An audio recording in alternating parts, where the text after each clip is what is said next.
So we spent 2 days, this is with me and Dr. King, who's the head of the lab. I'm showing him some of the things that we had found on prints that we had ordered from LRL, from the Lunar Planetary Lab, from Houston, and from his own shop there at the NSSDC. And he was very impressed and did absolutely nothing. In fact, a set of negatives we were specifically looking for from Apollo 10, between the first day and the second day, they had to admit to us that they had disappeared. Someone yanked those negatives, so I could not confirm what I had been able to order through prints in previous months. So someone was looking at us following this trail even then, which was what, 12 years ago? As part of this sojourn, we showed them this print, we showed them this amazing, look at the regular vertical and horizontal bracing. That will come into importance later. We did find, years later, on the web, as NASA has begun to scan, as people in NASA have begun to scan what they claim are source data from the original copies of the film that have been preserved, that Ken was not to destroy, but to put into the freezers. Literally, the film has to be frozen to keep it from changing. They have been scanning and putting on the web modern versions of the same Apollo 14 photography. So we got hold a few months ago of one of these scanned versions. This is the same frame. Let me go back one, all right? This is frame 9301 from Ken. This is 9301 from NASA. And this, if I'm right, is a comparison. And you'll notice that this is a much lower generation, or higher generation rather. This has been copied and copied and copied. The detail is all lost, but the main layering, the main glass tower, which you can see in the background, is still there. So when I said in our press releases before this briefing that we can now confirm from NASA data on official NASA websites what is there, I was not kidding. It is confirmed. Now, what I'm hoping to do, through whatever you write, whatever Congress decides to do, whatever the American people decide to do, I'm hoping to pressure the system so we get access to the original data. And we have that original data taken from the freezers and scanned with modern scanner technology at the best resolution available. And if we can get that to happen, and if you can track that process, kind of like a legal chain of custody, so we don't allow them to substitute fake film for the real film, I have no doubt now that we will confirm everything that Dr. Johnston has reported, and then some. Because there are confirmed duplicates now on the web, on NASA sites, of what Ken preserved 40 years ago. This is another frame. This I found just a few months ago. Alan Shepard, if you go back and look, he was standing to the front of the LEM when he took this picture with Mitchell. He scanned from the hard copy print, which he loaned me back in 1995 when we first met, and I had access to his archive in his home, apart from a lot more film that he sent to the university or took to the university up in Oklahoma City. This print alone blew my mind because it confirmed from untouched original source data preserved from low-level generational copies of the film. With film, which are analog mechanisms, the more copies you make, the worse the quality gets. A copy of a copy of a copy of a copy is awful. With digital, a copy of a copy of a copy is exactly the same because it's binary. It's ones and zeros, and they can't louse up ones and zeros. However, with film, you want the lowest generation possible to make prints, to make transparencies, to make something that you can look at and analyze. And fortunately, Ken had the most pristine, lowest generational number version of this data that we know of anywhere on the planet right now. So when he gave me these prints, I took them back, 1995 now. Think of the scanner technology then compared to now. And we scanned the film, and we discovered something absolutely extraordinary. I mean, mind-blowing extraordinary. This is a close-up. We see the hills. We see just hints that something is not quite right in the sky. And when you scan it and simply turn up the gain, turn up the brightness, there, all over the sky, is a stunning set of geometry. Glass-like, semi-transparent, scattering geometry, scattering blue light, which tells us that it must be fine particles, fine stuff, very micron size, with various imperfections, holes, sparkles, the whole 9 yards. This is what Ken caught them painting out in the LRL, because everyone knows you can't see stars from the moon. The bright things were not stars. They were shining bits of glass scattering sunlight, recorded by these primitive, by today's standards, Hasselblad cameras on 35 millimeter Ektachrome film. Now, it was a special Ektachrome. We don't have time this morning to get into all that story, that NASA actually secretly developed a special film to go to the moon. That's a whole other saga, and there's going to be more chapters in this saga, so we may invite you back in the next few weeks or months and do a part 2, because this is a huge story and we can't do justice in an hour, hour and a half, or whatever. Starting with this image, we then did sectionals, and we found that as you zoomed in, you got more and more detail in this supposedly black sky above the moon. Remember, it's a vacuum, no atmosphere. There should be nothing here. It should be pitch black. That, again, is why they were painting it out. This all fits together awfully, awfully well, and I use the term awfully with full knowledge. If you look carefully at this section, you'll see now that there is a stunning three-dimensional girder-like geometry, a scaffolding, rebar, a structural matrix standing above the moon, anchored to the surface by a set of slanted buttresses. The geometry is perfect, meaning it absolutely is consistent with what constructional techniques would be there if you had built something miles high above the current surface of the moon. If you look in close-up, you'll see in the buttresses there are layers of detail. This again is, to me, stunning, amazing, stunning quality, because we had not had access to anything approaching this low generation from the Apollo negatives. In ordering all our stuff through the National Space Science Data Center, through Johnson in Houston, through the Lunar Planetary Laboratory, which is one of the Johnson affiliates, we had looked at things that were hinting that this kind of detail was there. But Ken Johnston was an incredible ray of sunshine, because here he had 30-year-old, perfectly preserved, low-generation copies of NASA's priceless original film.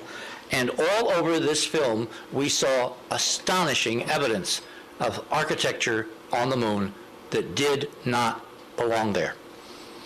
The reason I have a close-up now of a helmet is because each astronaut wore a gold visor, a gold-covered faceplate over the Lexon faceplate of the space helmet, which kept the air in and kept the astronaut from dying from explosive decompression.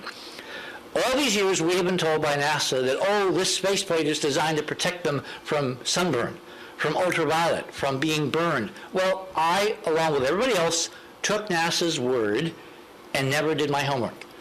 When we got into this, when I started looking at how was NASA set up to know what they were going to photograph, how, if you're an astronaut in a spacesuit, do you know where to click the camera with your body to show the ruins? You've got to be able to see them to take the picture of what's there. So when I ran the curves, it turned out that based on this panorama, which is, by the way, the frame I'm talking about, 9301, is this one right here, you've got this wavelength dependence of the human vision. You put the helmet on, and lo and behold, the helmet suppressed all of the spectrum except for the blue-violet part, which is 20 times brighter now, which means NASA outfitted every astronaut who walked on the moon with a helmet with a glass film over it, which allowed them to see the ruins with the unaided human eye and take pictures of what was there. And all these years they have been lying to us about the reason for the gold-covered helmets. When you enhance the panorama, Ken actually had an 8x10, which was a composite in the lab of all of the individual frames that Shepard took. Click, click, click, click.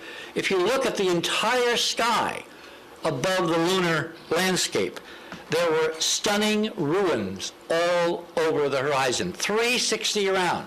This is the shadow of Shepard, all right? We brightened this up The ruins are blue. They're scattering blue light, kind of similar to why the sky is blue on Earth, because it's fine particle scattering. It's not uniform, however. You can see that as you pan around the horizon in 360, it changes with azimuth. In other words, if you look at this set of stuff, this crud in the sky, it somehow knows where the sun is. The scattering is dependent on sun angle, which some imperfection with the film, or some bad chemistry or something that went wrong in the lab would have no way of knowing. This panorama shows clearly that the scattering is dependent on sun angle. It is brightest down sun, which means it's acting like a movie screen. It's scattering the sun light through the ruins back at you, and that's why it's brightest where the shadow is of Shepard pointing away from the sun. Everything about this scattering is consistent with it being a real physical set of lunar ruins extending miles above the moon, made of meteor battered, smashed glass over countless millions of years. Real good, Gene. Right down the line. Oh man, we're level with the top of the seats now. Okay, stand by for pitch over. Oh, are we coming in? There it is, proceeded. And there it is, Houston, there's Camelot. Wow, target, I see it. We got them all. 42 degrees, 37 degrees, to 5,500. 53 degrees. Okay, I've got Barre, I've got Poppy, I've got the triangle. That's 2,500 feet, 52 degrees. H-dot is good at 2,000. There it is, proceeded. And there it is, Houston, there's Camelot. Wow, target. I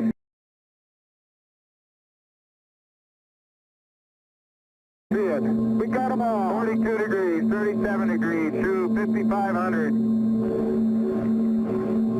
53 degrees. Okay, I've got Barre, I've got Poppy, I've got the triangle. That's 2,500 feet, 52 degrees. H-dot is good at 2,000. H-dot is good. Fuel is good. Going down at 10. Cut the H-dot. The fuel's good. 110 feet. Stand by for some dust. Little forward, G. Little forward a little. 90 feet. Little forward velocity. 80 feet. Going down at 3. Okay. He's running about 1,400 BTU. Okay. Are you ready? Going down about 2. Very little down. All set. Very little. 125 heart rate. Okay. Okay, you saw what difficulties I was having. I'll try to watch your bliss from underneath here.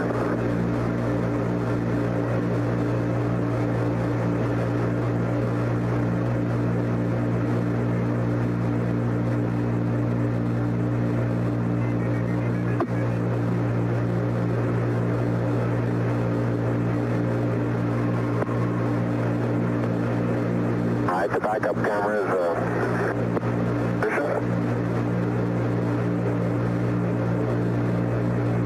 okay, your bliss looks like it's clear and okay. The fluids are about to come over the seal.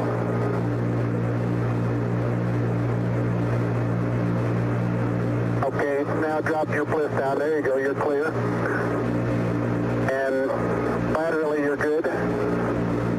Got an inch clearance on the top of your bliss.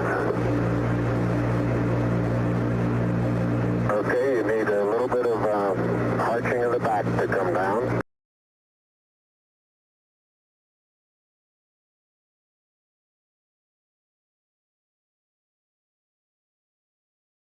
Families, answer the mission is completed. Over. That's fine, Dick. Thanks very much. And we appreciate those kind words. Thank you, Dick, and convey our thanks to the President, please. Roger, will do.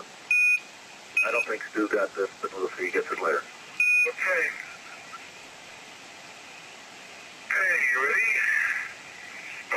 Get the wheels first.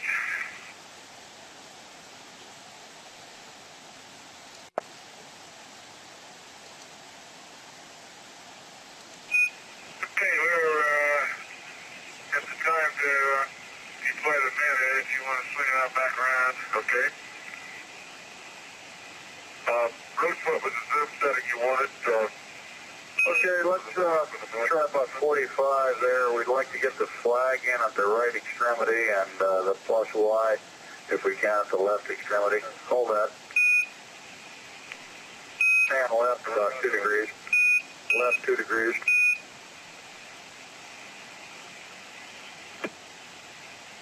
Okay, that looks... Okay, now back it out about to 40 on the zoom.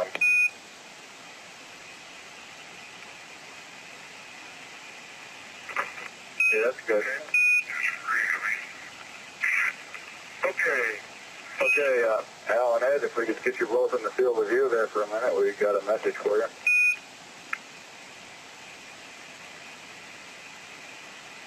Okay.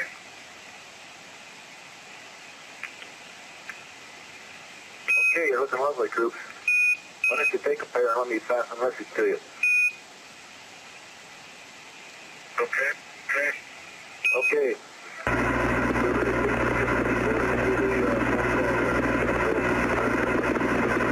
Say again, Houston. Roger, we'd like to get both of you in the field of view of the camera for a minute.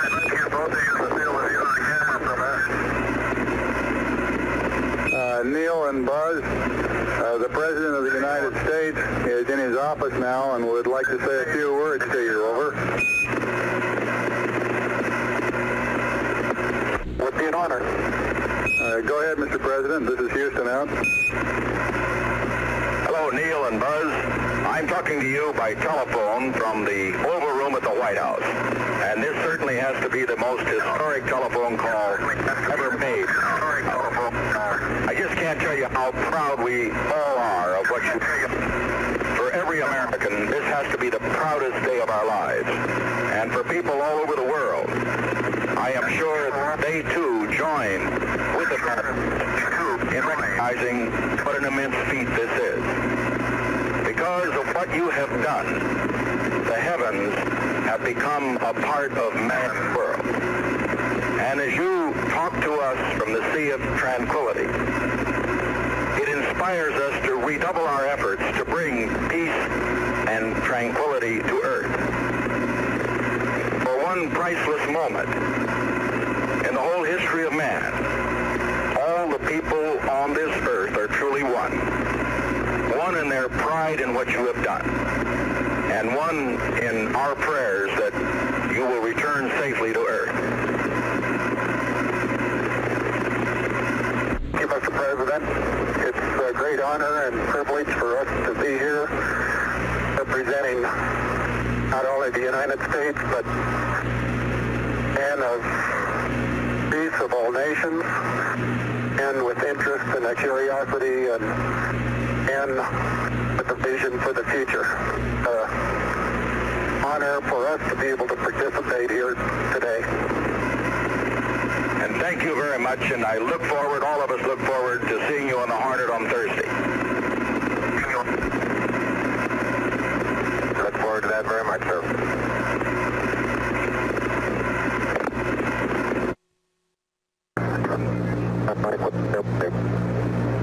How far am I feet from the... Okay, you're right at the edge of the porch. Okay. Back in from...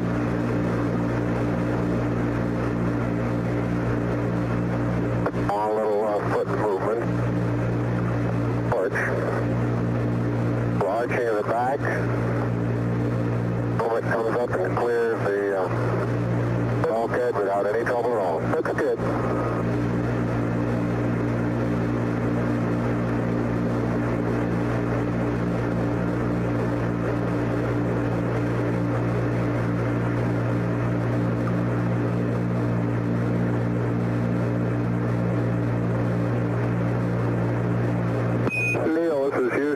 On your camera transfer with the LEC, do you foresee any difficulties in SRC transfer over? Difficulties in SR?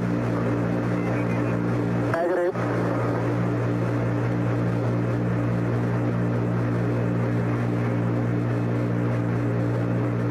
Okay, now I want to back up. Yeah, just stand by a second. I'll move this over the handrail. Camera is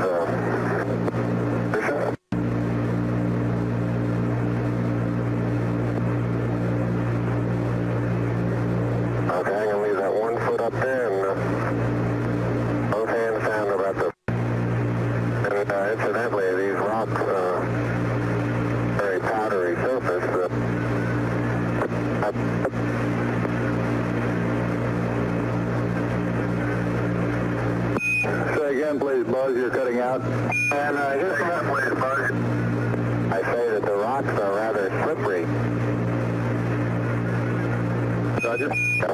Very powdery surface when it's on there. Fill up all the very little fine porises. They'll tend to slide over it rather easily.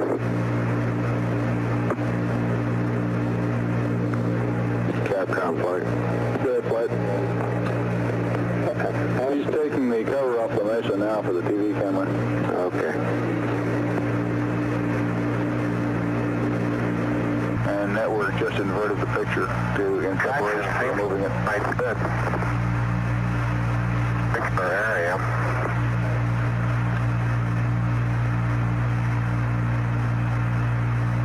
EMU flight. Start to lose my balance in one direction, and recovery is quite natural and very easy. Fine, EMU. How you doing? Looks good. Around the money on the consumables, and the cooling looks proper. And moving on. He's still in max. He must have ripped into the peak during the preparation. Like that, light-footed. I expect him to change in a minute, though.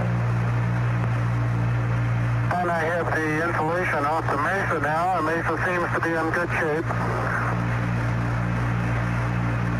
You have to be careful that you're leaning in the direction you want to go, otherwise you slightly inebriate. In other words, you have to cross your foot over to stay underneath where your center of mass is.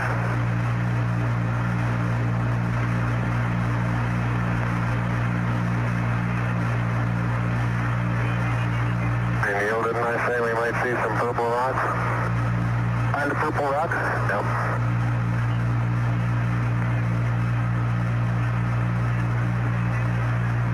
Very small, sparkly fragments are rocks. They're in places. I would make a first guess as some sort of biotite.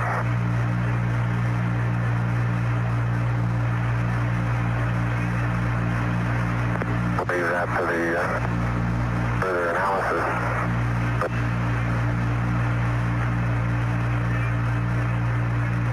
Fine experiments. Could we get him to repeat that? While compact underneath. Could we get him to repeat that on his comment on the rock? Didn't you get it copied?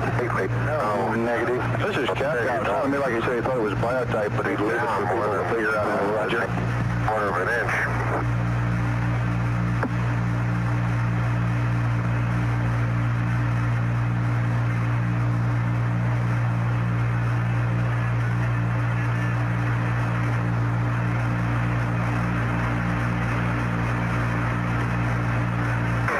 Okay, Houston, I'm going to change lenses on you. Roger, Neil. Flight Capcom. It's been about 55 minutes since they started depress. Think that I give them a LEM status report. Yeah, the next time you talk to him, Telcom flight. Go flight. All looking good. That's affirmative. Okay. Control, how about you? Go flight. Yeah, next time you talk to him, Captain. Okay, Houston, tell me. Get a new picture. Neil, this is Houston. That's affirmative. We're getting a new picture. You can tell it's a longer focal length lens. And for your information, all LEM systems are go. Over. Your information, all LEM. I appreciate that. Thank you.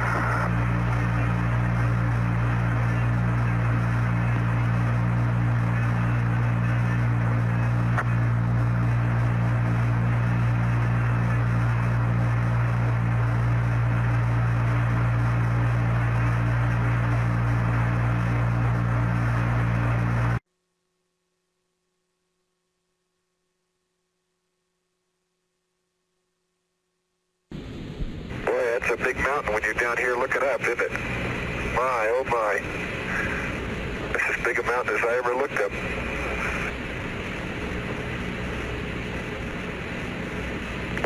Dave, do you see spurs you look up there? The crater's in that one directly ahead. Spurs you look up there? Oh, yeah, I see what you mean, Dave. Yeah, there are, let's see, 1, 2, 3, 4, at least 4 lined up going upslope. Yeah, right on the wall of the crater. Yeah. Just perfectly linear and perfectly uniform craters, little ones, maybe. Yeah, but look, there's a rock just below those. I wonder if it could have bounced. No, it couldn't have made that many. Yeah, we're going at the base of the front, we're going down into a little depression that runs along the front. We came over another north-south trending ridge, and we're going down a little bit, and then we're going to start up again. Yeah, the same, see what happens to rover speed here as we start up slope. Yeah, because we are starting up slope. I'd estimate 3 to 5 degrees. Yep, okay, going to take a little lean to the left here. Oh, those weren't very big holes at all, were they? Just a shadow made them look. Dave and Jim, what was the bearing on that chain of craters you described? Hey, Joe. The bearing on it. Joe, it was just a very subtle little, maybe half-foot craters in the size of a 4-meter crater that showed up very well in the shadow. And okay. that was just at our 348 for 4.3, where we are right now. And we stopped, and let's take a gander around and see which way we ought to head. You know, Dave, if we can make it out that far directly ahead of us, look at the large blocks. I mean, up, come down slope, yeah, at 12 o'clock. No, the antenna's in my way. Okay, that's as good a way as any. We'll head 140 from here. We would give a fair amount of visible light. Hey, I just saw a flash on the lunar surface. Oh, yeah? It was just right out there north of Grimaldi. Just north of Grimaldi. You might see if you got anything on your seismometers. Although a small impact probably would give a fair amount of visible light. Okay, well, check.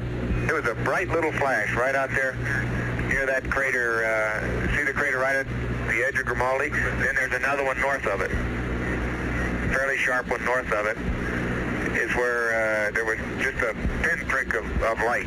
Copy that. I guess we better work fast. It really is. Oh, hey! Wait a minute. What? Where are the reflections? I've been fooled once.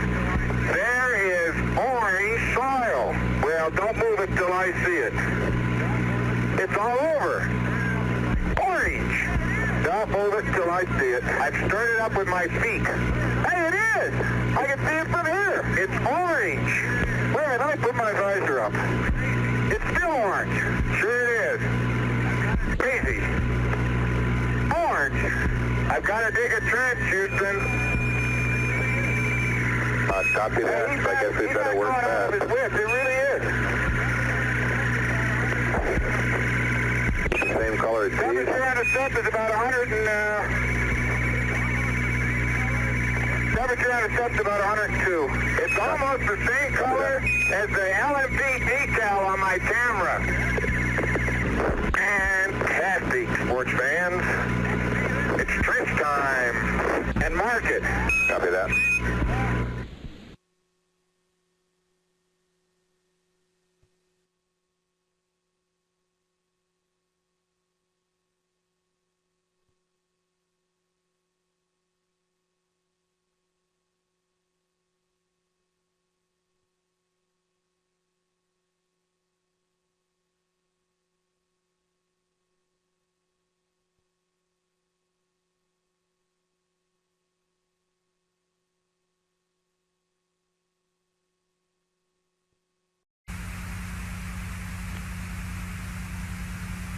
Okay, you got 367. You want to pick up the camera just before I hit abort stage.